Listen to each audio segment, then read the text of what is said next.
Bismillahirrahmanirrahim. Assalamualaikum warahmatullahi wabarakatuh. Innal hamdalillah wassalatu wassalamu ala Rasulillah wa ala alihi wa ashabihi wa mawalah. Wala haula wala quwwata illa billah, amma ba'du. Alhamdulillah, ikhwati fillah rahimani wa rahimakumullah. InsyaAllah kita akan mengawali kembali pembahasan kita yang berkaitan dengan tazkiyatun nafas, dan kita akan mengambil faedah dari risalah Syekh Abdul Razak, yaitu Asrul Qawaid fi Tazkiyatin Nafas.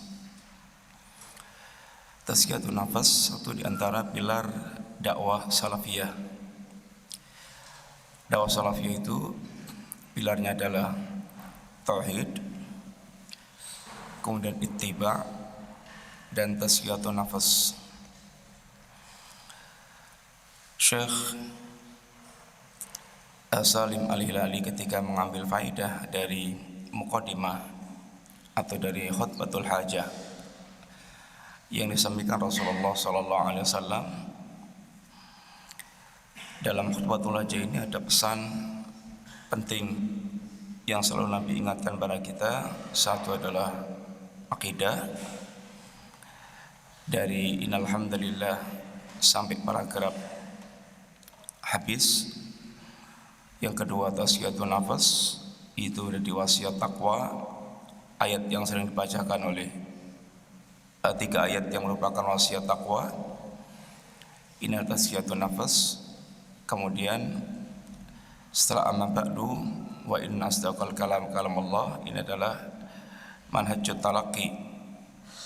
Sehingga tiga hal yang sangat penting dari khutbatul hajah Nabi senantiasa mengingatkan masalah akidah, tazkiyatun nafas, dan manhaj dalam pengambilan ilmu.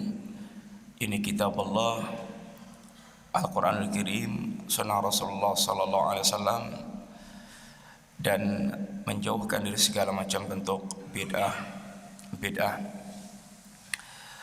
Tazkiyatun nafas watibillah satu di antara misi kenabian, di mana Allah Subhanahu wa taala ketika mengutus para nabiullah alaihi salatu wassalam, di antara ucapan mereka adalah ala tattaqun wattaqullaha wa ati'un.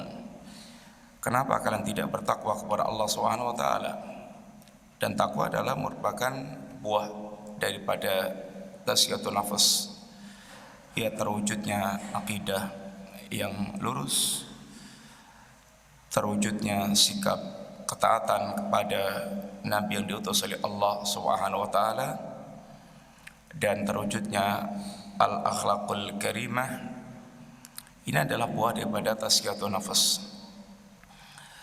Di sana ada tazkiyatun nafas ala Islam atau ahlu sunnah, dan tazkiyatun nafas ala sufiyah. Di masyarakat kita, pendidikan tazkiyatun nafas itu atau pelembut jiwa, pembersih jiwa, dikenal sebagai milik dari tarekat sufiyah.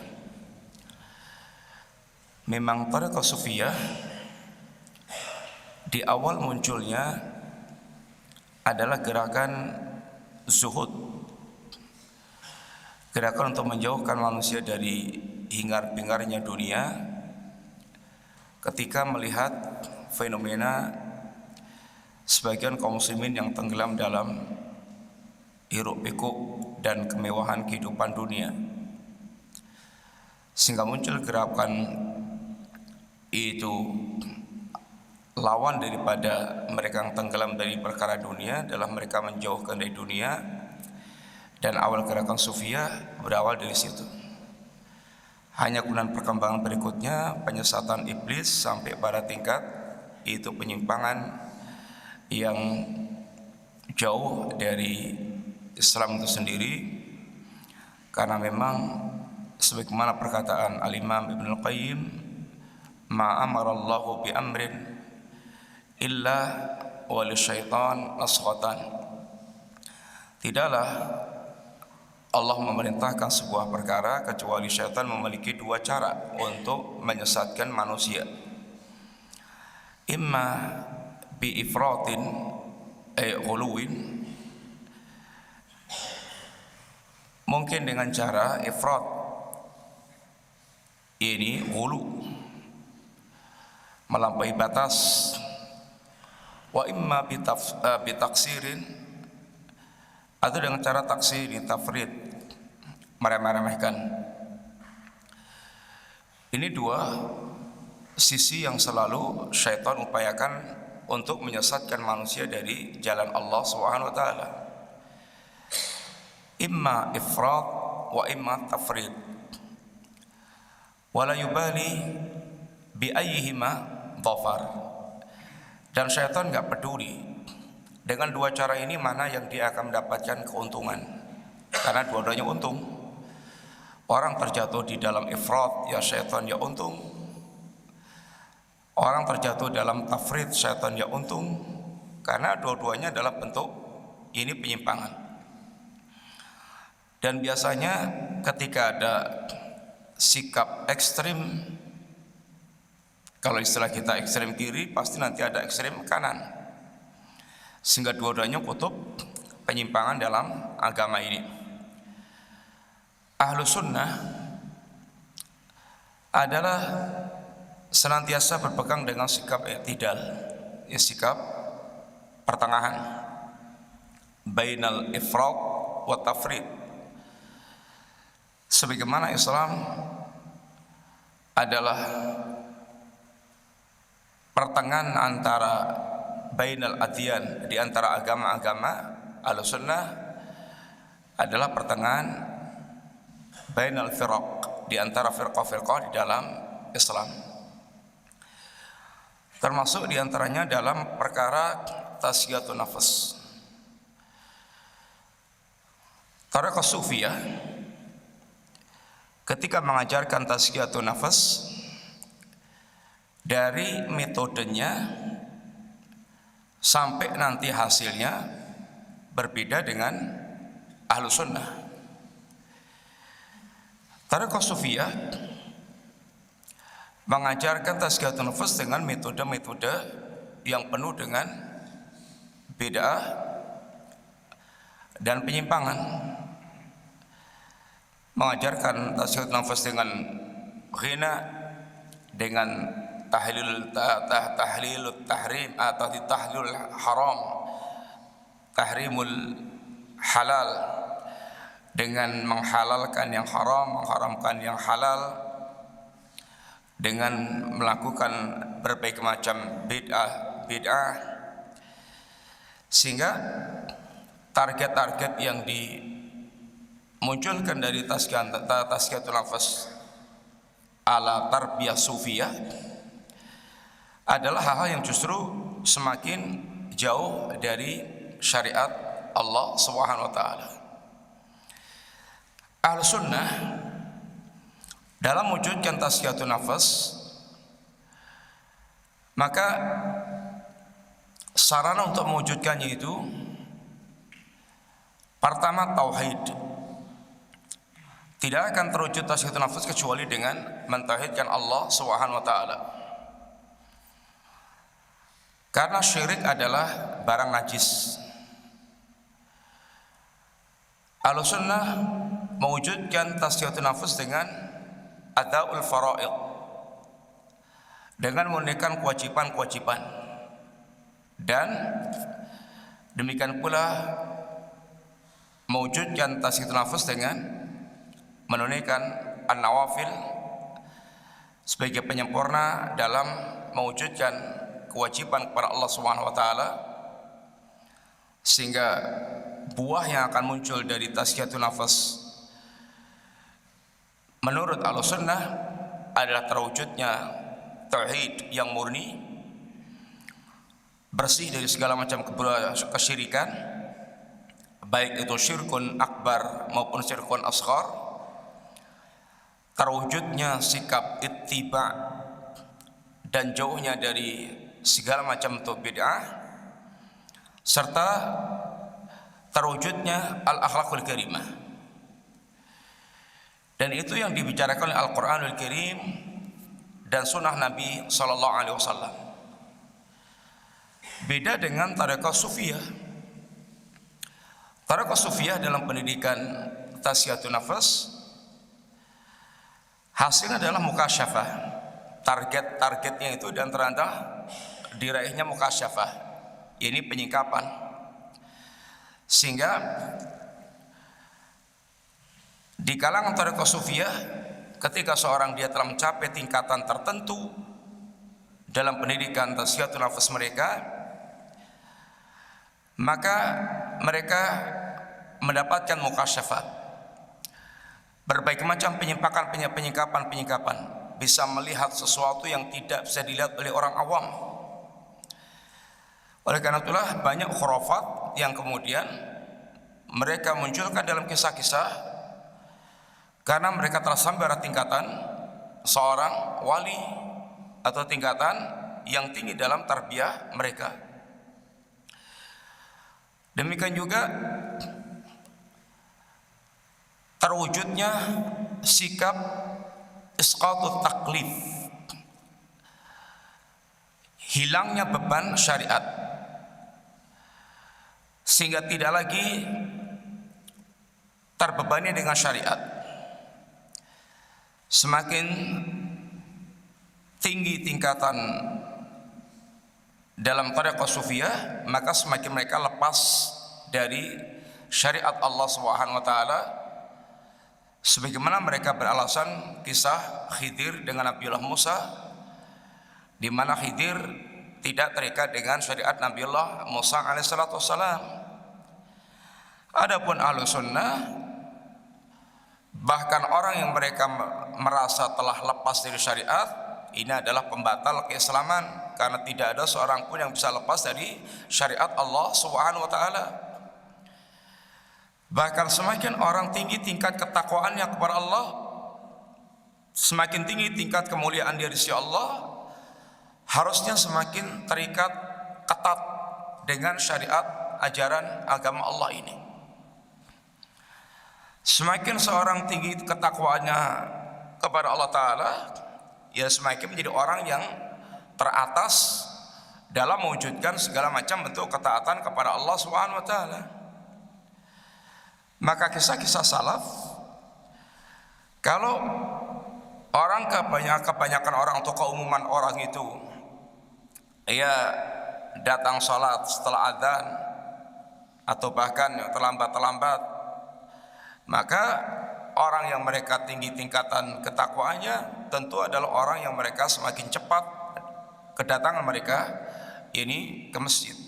Sufiyah enggak, bahkan semakin mereka enggak sholat pun dimaklumi karena mereka telah mencapai tingkatan atau makom tertentu. Ini adalah diantara tarbiyah sufiyah, termasuk diantaranya adalah ilmu laduni, ilmu yang langsung mereka dapatkan dari Allah SWT, sehingga mereka mengatakan kalau ahlu sunnah itu ilmunya diambil dari mayit ke mayit, anfulan siapa?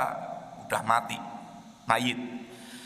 Tetapi kalau sufiyah ilmunya diambil dari zat yang maha hidup, karena ilmunya langsung didapatkan dari Allah SWT,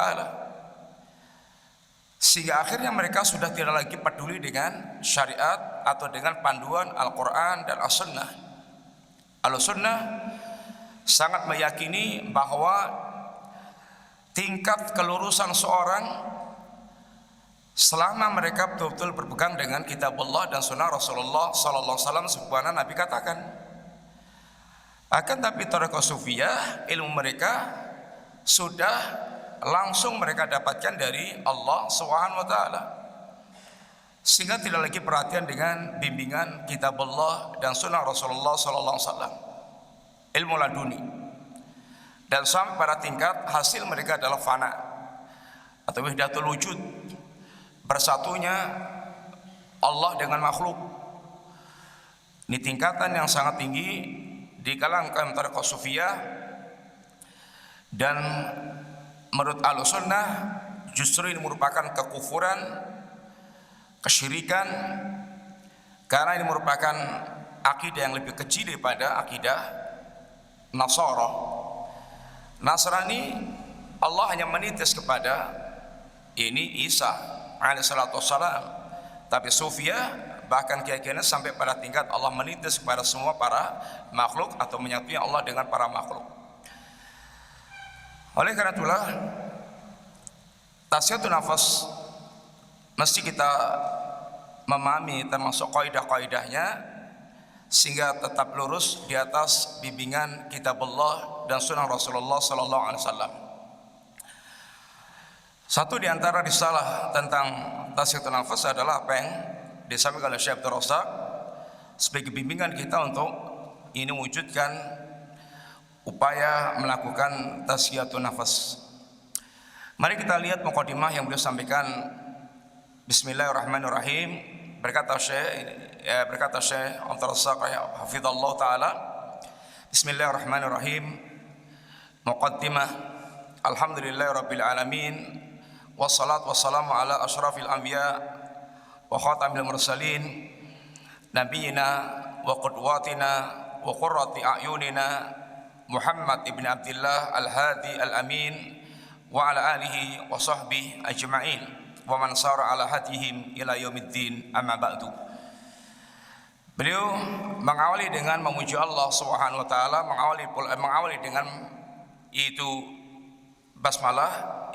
Risalah beliau awali dengan basmalah, ini kalimat Bismillahirrahmanirrahim, sebagaimana kebiasaan para salaf yang mengawali risalah mereka dengan basmalah dalam rangka iqtidaan bi kitabillah wa iqtidaan bi sunnati bi Rasulillah, dalam rangka untuk mencontoh Al-Qur'anul Karim yang setiap awal suratnya diawali dengan basmalah, dan dalam rangka mencontoh Rasulullah SAW yang juga beliau mengawali risalah-risalah mereka, risalah-risalah beliau dengan basmalah.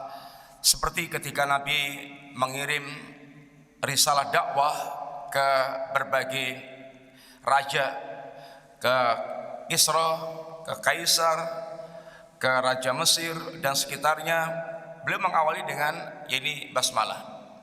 Termasuk ketika beliau membuat perjanjian Hudaybiyah yang juga dengan basmalah, walaupun diprotes oleh pihak Quraisy sehingga diganti dengan Bismika Allahumma, akan tapi basmalah adalah awalan yang beliau telah lakukan dalam menulis atau dalam mengirim risalah-risalah dakwah dan perjanjian.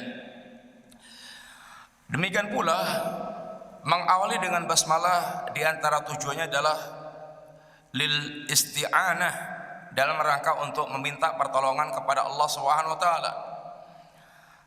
Dan sebagaimana yang diajarkan oleh Nabi kita yang mulia SAW atau oleh Allah Subhanahu wa taala, bahwa kita ini adalah fakir, dhaif, yang mutlak membutuhkan Allah Subhanahu wa taala.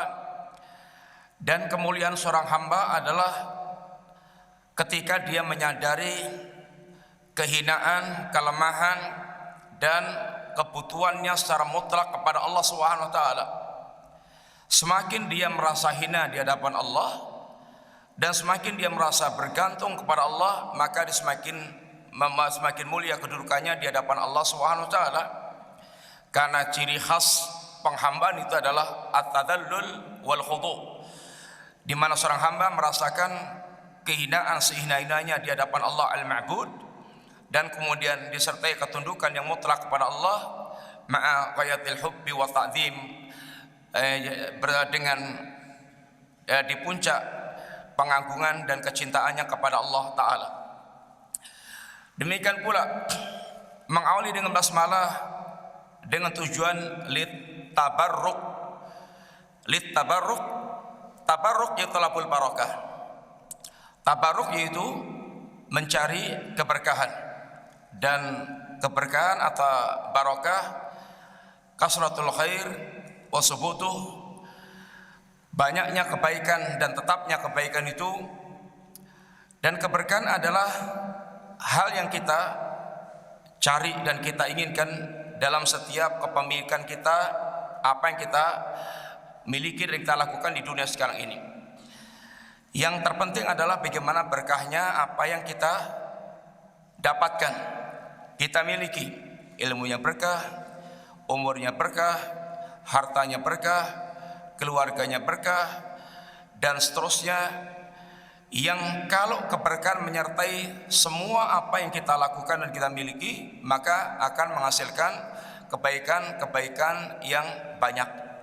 Akan tapi ketika kosong dari keberkahan, maka apa yang kita miliki, bahkan ilmu, ilmu apabila tidak berkah, ya tidak akan menghasilkan amalan. Boleh jadi ilmunya sangat banyak, akan tetapi ketidakberkahannya menjadikan ilmunya tidak produktif, tidak menggerakkan dia beramal, bahkan boleh jadi menyeret dia kepada perbuatan-perbuatan kemaksiatan. Kemudian beliau memuji Allah Subhanahu wa taala. Segala puji bagi Allah Rabbul Alamin. Salawat dan salam teruntuk Nabi yang paling mulia, penutup para nabi, yaitu Nabi kita dan qudwah teladan kita dan penyejuk mata kita, yaitu Rasulullah Muhammad SAW, Al-Hadil Amin, sang penunjuk jalan yang sangat amanah. Demikian pula kepada keluarga, sahabat semuanya, dan orang yang mereka berjalan di atas petunjuk Rasulullah SAW sampai hari kiamat kelak. Amma ba'du. Fanafsu alladhi baina jambail insan amruha azimun.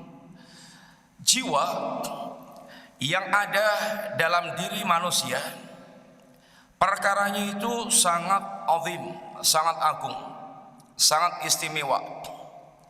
Wa sya'nuha kabir, perkaranya sangat besar. Di antara yang menunjukkan tentang keagungan dan kebesaran jiwa dalam pandangan agama kita ini, faqad aqsamallahu azza wa jalla bi'adadin min makhluqatihi al-kibar. Allah Subhanahu wa taala bersumpah dengan sejumlah para makhluknya, makhluk-makhluk yang besar. Ad-dalah ala azamatihi azza wa jalla. Yang ini menunjukkan tentang keagungan, yakni Allah azza wa jalla. Allah dalam menunjukkan tentang agungnya jiwa ini, Allah telah mengawali pembicaraan tentang masalah tasfiyatun nafs atau masalah jiwa dengan beberapa sumpah, dengan 11 sumpah, dengan bersumpah dengan makhluk-makhluk Allah yang besar. Dan Allah jika bersumpah bebas mau dengan keagungan Allah, atas nama diri Allah, atau dengan para makhluknya. Adapun kalau kita bersumpah, maka tidak boleh kecuali atas nama Allah Subhanahu wa taala. Man halafa bi ghairillahi faqad asyrak. Barang siapa yang dia bersumpah dengan nama selain Allah, maka dia telah musyrik, telah menyekutukan Allah Subhanahu wa taala. 11 sumpah yang Allah hadirkan untuk mengantarkan pembicaraan tentang tazkiyatun nafs, seperti fi surat Asy-Syams, dalam surat Asy-Syams, ala nafsil muflihah, di mana Allah bersumpah ini untuk membicarakan jiwa yang akan meraih keberuntungan, wa ghairi muflihah, dan jiwa yang tidak akan meraih keberuntungan atau kerugian. Wa syamsi wal duhaha wal qamari idza talaha wan nahari idza jallaha wal laili idza yakhshaha was samai wa ma banaha wal ardi wa ma tahaha wa nafsin wa ma sawwaha fa alhama fujuraha wa taqwaha qad aflaha man zakkaha wa qad khaba man dassaha. 11 sumpah. Wasyamsi wadduhaha wal qamari idza talaha wan nahari idza jallaha wal laili idza yakhshaha was samai wa ma banaha wal ardi wa ma tahaha wa nafsin wa ma sawwaha. 11. Dan yang dihadirkan adalah makhluk-makhluk yang besar.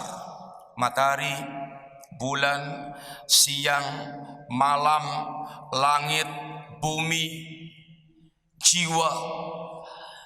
Ini adalah semua makhluk-makhluk yang besar yang manusia bisa melihat dengan nyata dan bisa merenungkan. Di balik itu semuanya adalah terdapat keagungan Allah Subhanahu wa taala. Dari sisi apa yang Allah pakai untuk sumpah, supaya kita memperhatikan makhluk-makhluk tersebut, supaya kita memperhatikan apa yang Allah pakai untuk sumpah. Ketika Allah bersumpah dengan waktu ini wal asri, maka satu di antara pelajarannya adalah agar kita memperhatikan waktu yang Allah jadikan untuk bersumpah, di mana waktu adalah penentu kebahagiaan seorang atau kesengsaraan seorang, karena dengan waktu itulah manusia menghiasi amal atau manusia mengukir, mengumpulkan amal. Orang yang menggunakan waktunya untuk ketaatan kepada Allah berarti akan beruntung. Orang mereka menggunakan waktunya untuk sia-siakan, maka dia akan rugi.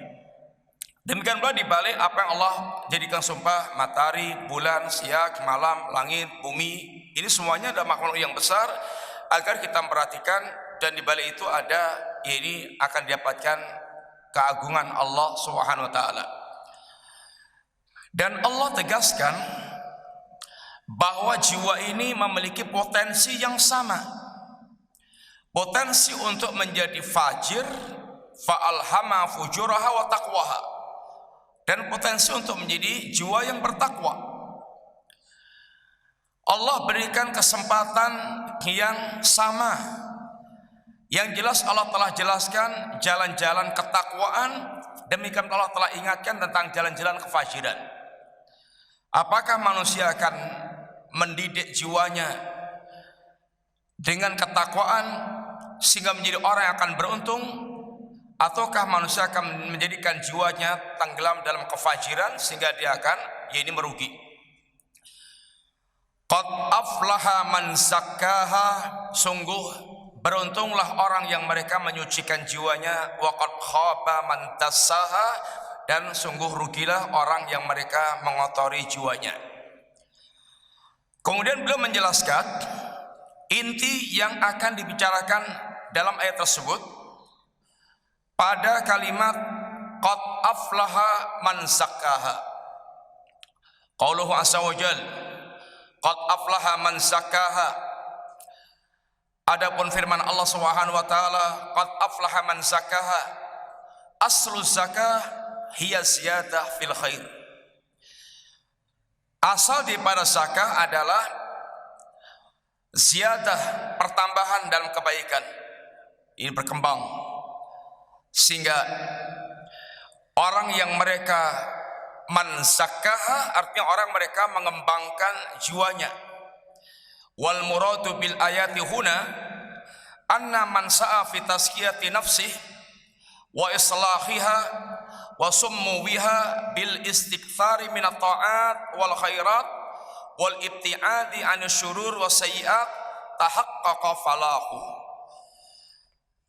Adapun yang dimaksudkan di dalam ayat ini, bahwa orang yang mereka berusaha untuk menyucikan jiwanya, memperbaikinya, kemudian memuliakan atau meninggikan jiwanya agar jiwanya itu dia berkembang, agar jiwanya itu menjadi indah, bagus, jiwanya menjadi tinggi, mulia, dengan cara bil istikthari minat ta'at wal khairat, dengan cara memperbanyak ketaatan-ketaatan dan kebaikan-kebaikan.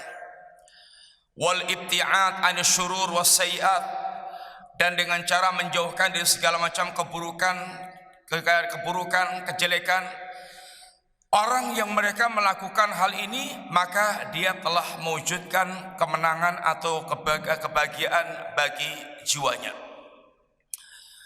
Seorang muslim tentu semuanya ingin menempati pada posisi orang-orang yang muflih dengan cara melakukan tasfiyatun nafas, sehingga jiwanya berkembang, jiwanya meninggi, jiwanya menjadi lebih bagus, indah. Itu hanya dilakukan dengan cara melakukan tazkiyatun nafas, dengan memperbanyak ketaatan, memperbanyak kebaikan, sehingga seorang muslim berusaha untuk memiliki target-target dalam masalah kebaikan. Tidak pernah merasa puas, tidak pernah merasa cukup dengan kebaikan yang sekarang sudah kita dapatkan. Karena dia mikirnya adalah bagaimana terus berkembang, semakin tinggi, semakin tinggi, semakin tinggi. Dan itu mesti target yang dia usahakan sampai dia kembali menghadap Allah Subhanahu wa taala, menjadi hamba yang setinggi-tingginya, menjadi hamba yang berkembang seluas-luasnya dalam meraih kebaikan, sehingga seorang muslim tidak pernah puas dengan ketaatan yang dia lakukan. Tidak pernah dia merasa cukup dengan kebaikan yang telah dia lakukan. Yang Allah Subhanahu wa taala sebutkan seorang mukmin adalah orang yang mereka sabiqun bil khairat, mereka tanafus dalam kebaikan, terus berlomba dan memacu untuk menjadi orang yang terdepan, yang doanya adalah waja'alna lil muttaqina imama, bagaimana menjadi orang-orang yang terdepan dalam ketakwaan, sehingga bagaimana menempati posisi yang paling depan dalam kebaikan, menjadi pelopor-pelopor kebaikan, sehingga dia berusaha untuk meraih yang ini terbaik atau bermental dengan mental sang juara. Itu dalam urusan akhirat. Dalam urusan akhirat. Adapun dalam urusan dunia yang secara umum Allah dan Nabi ajarkan adalah bagaimana merasa cukup dengan dunianya untuk menopang ini akhirat. Mereka tanafus dalam urusan dunia mazmum, tanafus dalam urusan akhirat mahmud, dan bahkan masyru'. Ini diperintahkan oleh Allah Subhanahu wa taala. Wa qauluhu azza wa jalla, adapun firman Allah, wa qad khaba man dassaha, sungguh celakalah orang yang mereka mengotori jiwanya. Aslut tatsiyah huwal ikhfa. Pokok dari tatsiyah, asal daripada tatsiyah adalah al-ikhfa, yakni tersembunyi. Semakin dia tersembunyi, kependem, ambles, mendelep, sehingga semakin dia kelihatan. Kalau zakah semakin berkembang tinggi, semakin mulia, sehingga semakin kelihatan, semakin nampak di hadapan Allah Subhanahu wa taala. Tapi kalau tatsiyah man dassaha, semakin dia menyembunyikan diri, semakin ambles, semakin tenggelam, semakin enggak kelihatan, karena dia melakukan hal-hal yang membuat dia tenggelam, binasa, hancur. Fal'asi qad akhfa nafsahul karimah bi fi'lil atham. Pelaku maksiat itu dia telah menenggelamkan jiwanya yang mulia dengan berbagai macam perbuatan-perbuatan dosa. Wa tamaraha birradha'il wal khasa'is wa qama'aha wa ahlakaha bi fi'lil uyub hatta sarat nafsan dani'ah wadi'atan munhatatan wastahaqqat bidzalikal khaybah wal khusran wal iyadu billah. Maka orang yang bermaksiat itu dia telah menenggelamkan jiwanya yang mulia dengan perbuatan-perbuatan dosanya. Dia telah menghinakan dirinya dengan amal-amal radhail, amal-amal yang rendahan. Dia telah membinasakan dirinya dengan amal-amal yang uyub, amal-amal yang penuh dengan aib-aib, ketercelaan, hingga jiwanya menjadi jiwa yang dani'ah, wadhi'ah, munhatah, jiwa yang hina, yang rendah, yang akhirnya dia pun berhak atau dia akan mendapatkan kehidupan yang khaybah wal khusran, penuh dengan kehancuran dan kerugian, wal iyadzubillah, dan kita berlindung kepada Allah dari itu semuanya. Sehingga semakin orang tenggelam dalam kemaksiatan, semakin membuat dia ambles, semakin tenggelam, semakin dia hancur, semakin dia ini merugikan dirinya. Fan nufusus syarifah la tarda minal asya illa bi'a'laha. Jiwa yang mulia itu tidak akan ridha dengan perkara-perkara kecuali perkara-perkara yang tinggi, yang akan membuat dia semakin tinggi. Wa afdaliha, perkara-perkara yang utama, yang membuat dia semakin utama. Wa ahmadiha akibatan, dan perkara-perkara yang akibat akhirnya adalah keterpujian, sehingga dia berusaha untuk melakukan segala hal yang akan menjadikan dirinya semakin tinggi, semakin mulia, semakin terpuji di hadapan Allah dan manusia. Ini adalah nafsu syarifah. Dia tidak akan ridha di tempat-tempat yang baik. Maka sebagaimana lebah yang Nabi ungkapkan, masalul mukmin kan nahlah. Mukmin itu seperti lebah. Lebah ini tidak hinggap kecuali di tempat-tempat yang baik, yang akan mengeluarkan produk yang baik. Seorang mukmin demikian pula. Jiwa mukmin itu tidak akan pernah ridha kecuali dia di tempat-tempat yang bagus, di majelis taklim, di majelis kebaikan, di tempat-tempat yang diridhai oleh Allah Subhanahu wa taala, bukan di tempat-tempat yang kotor. Wa ayni wan nufusud dani'ah tahumu haula danaat. Adapun jiwa yang hina, jiwa yang rendah, yang kotor, ya tidak akan berada kecuali di tempat-tempat yang kotor. Wa taqaw 'alaiha kama yaqa'u dzubab 'alal aqdar. Sebagaimana tamsilkan ini lalat. Lalat itu beradanya, menceloknya di tempat-tempat yang kotor. Kotoran, sampah, WC, tempat-tempat yang bau, yang jelek-jelek, yang kotor-kotor. Maka sebagaimana jiwa yang mulia itu tidak akan pernah ridha di tempat-tempat yang baik, jiwa yang rendah pun juga tidak akan lega, tidak akan nyaman kecuali di tempat-tempat yang kotor. Maka kalau dia berada di tempat-tempat yang bersih, enggak betah. Dia bersama dengan orang yang baik-baik, enggak betah.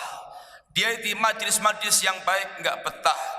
Dia di perbuatan yang baik, baca Quran, zikir, segala macam, enggak betah, enggak nyaman, enggak enak, enggak tenang. Tenangnya itu kalau dia di tempat-tempat yang kotor, yang jorok, yang buruk. Fanafsul syarifatul aliyah la tarda bidzulmi wala bil fawahish wala bis sarqah wala bil khiyanah li'annaha akbaru min dalik wa ajal.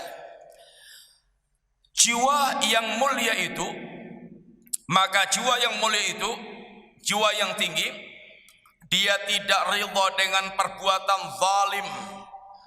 Dia tidak ridha dengan berbagai macam perbuatan al-fawahish, kekejian.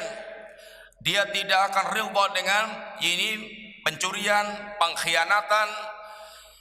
Karena jiwa ini adalah mulia, tinggi dibandingkan dengan semua yang rendahan tersebut.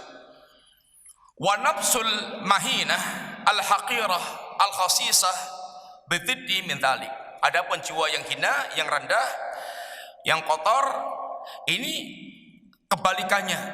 Dia hanya akan ridha atau dia tidak ridha dengan hal-hal yang mulia, tapi dia ridha dengan hal yang hina dan rendahan. Fakullu nafsin tamilu ila ma yunasibuha wa yushaqiluha. Setiap jiwa itu akan condong dengan apa yang sesuai dengan keadaannya. Jiwa yang mulia ya condongnya kepada hal yang mulia, perkara-perkara yang mulia.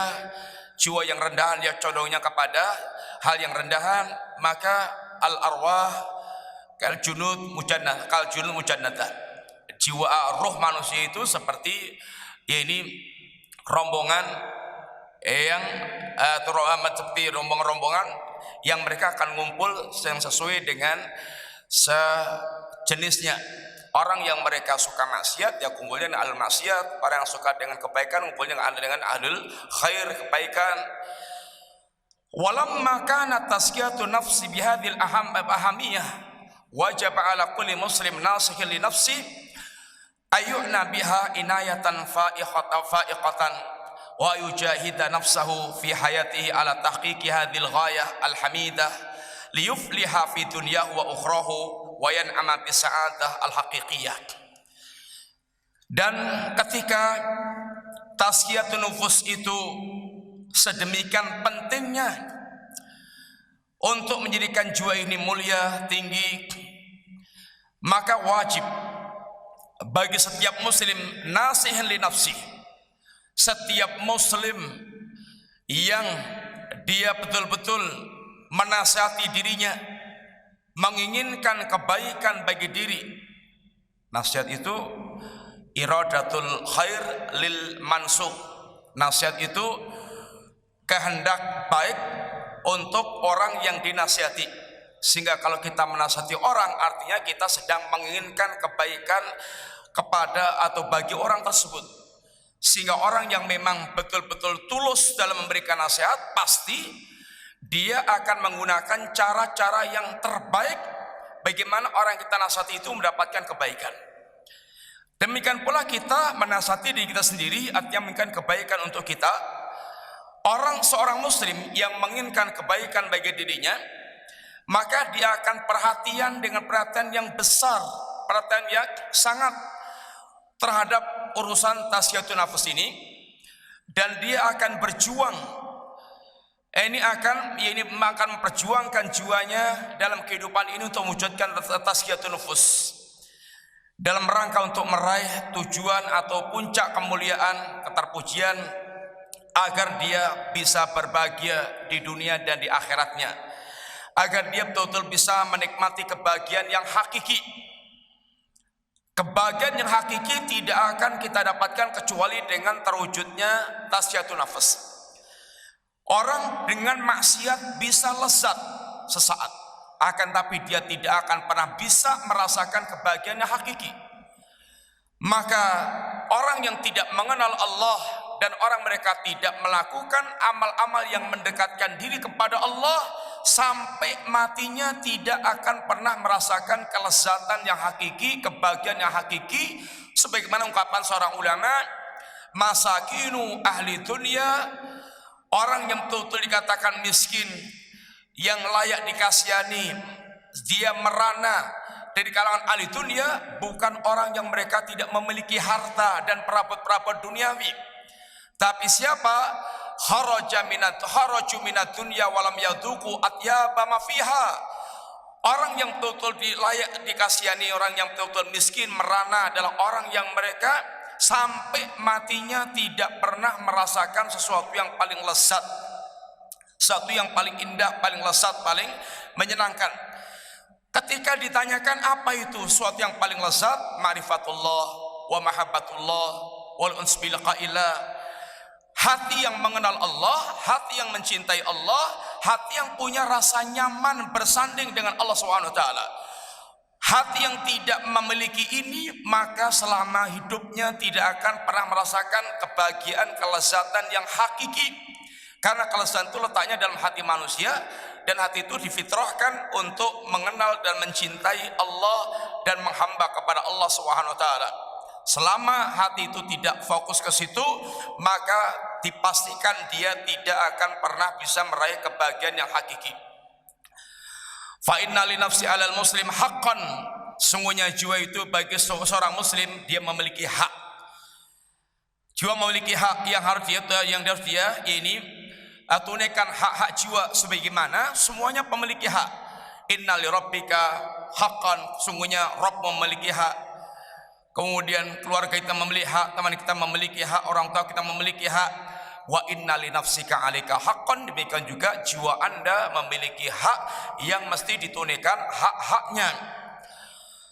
Wa yukhti'u man yadhunnu anna haqqan nafsi yakunu bitasydid 'alaiha wa khirmaniha min huquqiha allati fatarallahu an-nufus 'alal ihtiyaj ilaiha.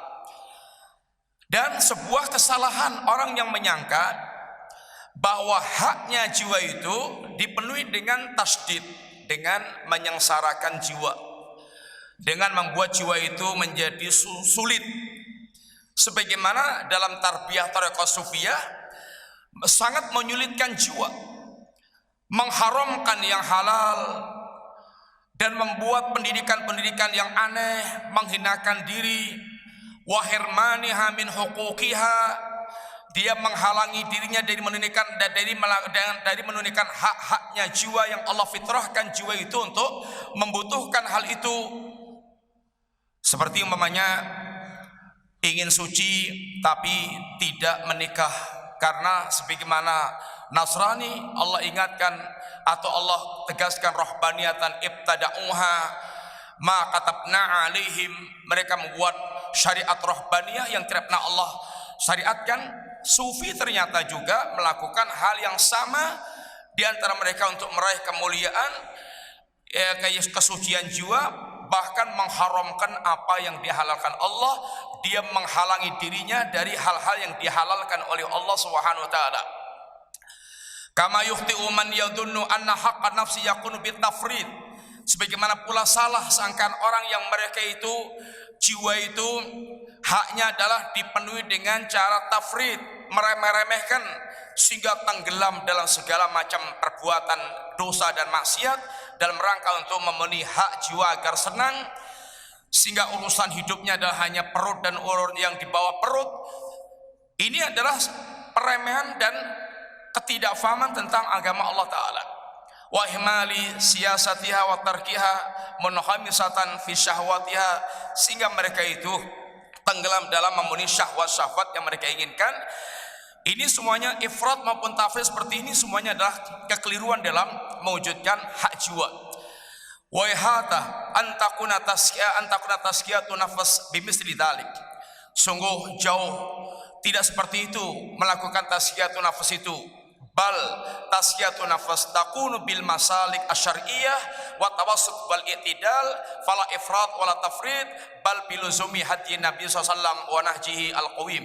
Tapi taskiyatu nafas itu diwujudkan dengan cara berjalan di atas jalan syariah, dengan cara tawassut wal i'tidal, ini pertengahan, tidak ifrat tidak tafrid. Dia senantiasa melazimi komitmen konsisten di atas petunjuk Rasulullah SAW, ini arahan yang sangat lurus. Lalu beliau akan membawakan wa sa'adhkuru fi hadzal mukhtasar, dan akan aku sampaikan, sebutkan beberapa hal yang ringkas. Ini asyara qawaid muhimmah, 10 kaidah yang sangat penting, tu'inul muslima ala taskiyati nafsi wa tanmitiha, dalam rangka untuk menolong seorang muslim, membantu seorang muslim mewujudkan tazkiyatu nafs wa tathhiriha, dan membersihkan jiwanya min kulli ma yutannisuha wa yashinuha, dan membersihkan dari segala hal yang mengotori jiwa. Dan beliau tutup dengan ungkapan beliau, wa as'alullaha ta'ala ayuzakkiya nufusana wa yusliha a'malana wa yusaddida aqwalana wa yubassirana bil haqqi wa yarzuqana ittiba'ahu wa yahdiyana li ahsanil akhlaq wal a'mal wa yasrifa anna sayyi'aha wa yujannibana al fitan ma dhahara minha wa ma batan wa sallallahu ala nabiyyina Muhammad wa ala alihi wa sahbihi wasallam. Beliau katakan, dan aku mohon kepada Allah Subhanahu wa taala agar Allah sekiranya menyucikan jiwa-jiwa kita, memperbaiki amal-amal kita, meluruskan ucapan-ucapan kita, dan mempertajam pandangan kita tentang yang hak, dan memberikan rezeki untuk bisa mengikuti al-haq, dan menunjuki kita kepada akhlak-akhlak yang bagus, amal-amal yang bagus, dan memalingkan kita dari segala keburukan dan menjauhkan kita dari fitnah-fitnah baik yang nampak maupun yang tidak nampak. Salawat dan salam teruntuk Nabi kita Muhammad sallallahu alaihi wasallam, keluarga dan para sahabatnya. Demikian ikhwan yang kita sampaikan, semoga manfaat. Sebagaimana biasanya evaluasi sedikit. Pertanyaan pertama. Apa perbedaan tazkiyatun nafas ala sunnah dengan ala sufiyah atau bid'ah, Pak John?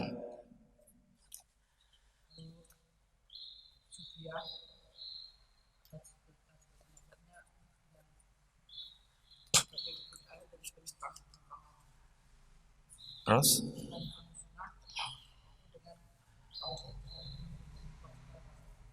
Ya, terus yang kedua, apa yang atau sebutkan di antara cara Allah menunjukkan tentang keagungan jiwa, pembicaraan tentang keagungan jiwa.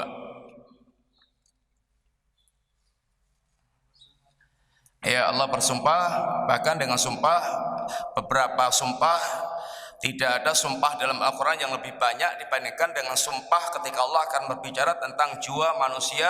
Allah hadirkan dengan 11 sumpah dan dengan makhluk-makhluk yang besar.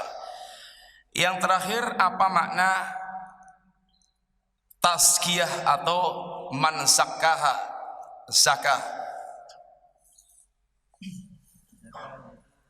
Penambahan dan perkembangan, yaitu seorang yang menjalankan ketakwaan kepada Allah itu senantiasa menjalankan hal yang diperintahkan oleh Allah dan menghindari hal yang dilarang oleh Allah. Ya, demikian ikhwan, semoga manfaat. Jazakumullah khair. Wassallallahu ala nabiyina Muhammadin wa ala alihi wasallam. Subhanakallahumma wa bihamdika asyhadu an la ilaha illa anta astaghfiruka wa atubu ilaik.